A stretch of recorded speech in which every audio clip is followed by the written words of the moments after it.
Mary Boleyn, the mistress of a king, the sister of a queen, and quite possibly the mother of a secret Tudor heir. She was called the Great Whore of Europe, used as a royal plaything, and then discarded like last season's fashion. While her sister Anne Boleyn changed history by marrying Henry VIII, Mary's legacy was wiped clean, except for one tiny inconvenient detail. Her bloodline may still sit on the British throne today. Stay with us, because Mary Boleyn's story is way messier than history class ever told you. But first, to really understand her downfall, we need to start at the very beginning. Mary Boleyn was born into the ultimate social climber family. The Boleyns weren't just wealthy, they were ambitious. Her father, Thomas Boleyn, was a smooth-talking diplomat who knew how to work his way into royal circles. And her mother, Elizabeth Howard, was pure noble blood. Mary and her siblings, Anne and George, weren't raised to be just ordinary nobles. They were groomed for power, charm, intelligence, and knowing exactly when to flirt, mandatory skills. And if there was one thing Mary excelled at, it was turning heads. While Anne was book-smart and politically savvy, Mary was breathtakingly beautiful. And in the Tudor world, that was both a blessing and a curse. But family pressure was intense. Being a Boleyn meant loyalty to the family came before personal happiness. And soon Mary would be sent far from home to play her part in the Boleyn master plan. Teenage Mary was shipped off to France to serve in the royal court of Queen Mary Tudor, Henry VIII's sister. The court of King Francis I was a lavish, dangerous, and scandalous place, especially for a young girl as beautiful as Mary. And guess what? The king noticed. Francis I, famous for his charming ways with women, red, shameless womanizer, allegedly made Mary his mistress. Not only that, he didn't keep it quiet. He reportedly called her his English mare because he had ridden her. Yes, that's a direct quote. Stay classy, Francis. French court gossip meant to slander an ambitious English girl was too much. Mary left France with a destroyed reputation, and when she returned to England, things didn't exactly improve. Because if France was wild, England was about to be downright dangerous.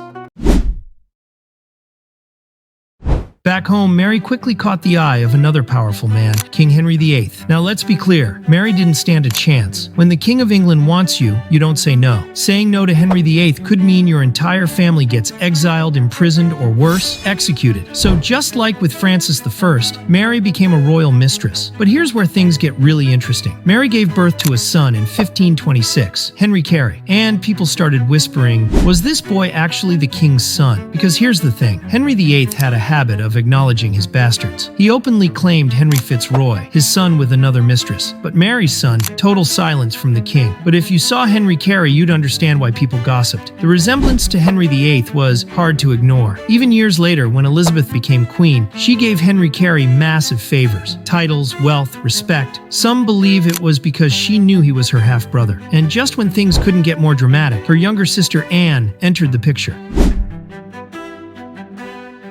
Mary had barely settled into her life when her younger sister, Anne Boleyn, made her grand entrance. And Anne, she wasn't content with being a mistress. She wanted to be queen. Did Anne betray Mary by stealing the king's attention? Not exactly. If anything, the Boleyn family pushed Anne forward once they realized Mary's relationship with Henry wasn't going to secure them real power. Mary was discarded like an old love letter while Anne became Henry's new obsession. But here's where things got awkward. Mary was still married to a guy named William Carey, a respectable courtier. And suddenly, her husband conveniently died in 1528. Now you'd think the powerful Boleyns would step in to support their widowed daughter. But no, Mary was left broke, struggling to support her two kids. And her sister? Anne was too busy changing the entire course of history. Mary might have been Henry's mistress, but Anne was rewriting the rules of power. She refused to sleep with the king unless she was his wife. And guess what? It worked. Henry tore England apart, breaking from the Catholic Church just so he could divorce his first wife, Catherine of Aragon, and marry Anne. And where was Mary in all this? Nowhere near the throne. She had been cast aside, watching from the shadows as her sister became Queen of England. But Mary still had one shocking move left.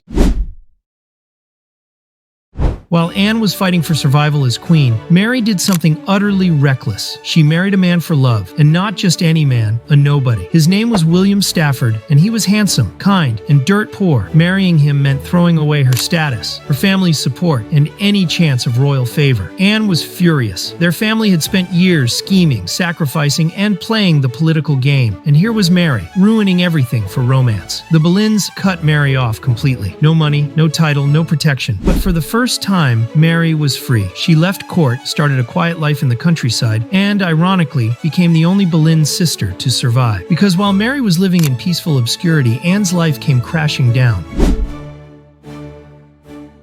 Anne Boleyn's reign didn't last long. By 1536, Henry VIII had turned against her. Accusations of treason, adultery, and even incest led to her execution. Her brother George Boleyn was beheaded too. Mary? She didn't attend the trial. She didn't beg for her family's forgiveness. She stayed far, far away. And in the end, that's why she survived. While the rest of the Boleyns were wiped out by ambition, Mary lived a long, quiet life, out of the spotlight, but free from the deadly game of Tudor politics. She passed away in 1543 at around 43 years old.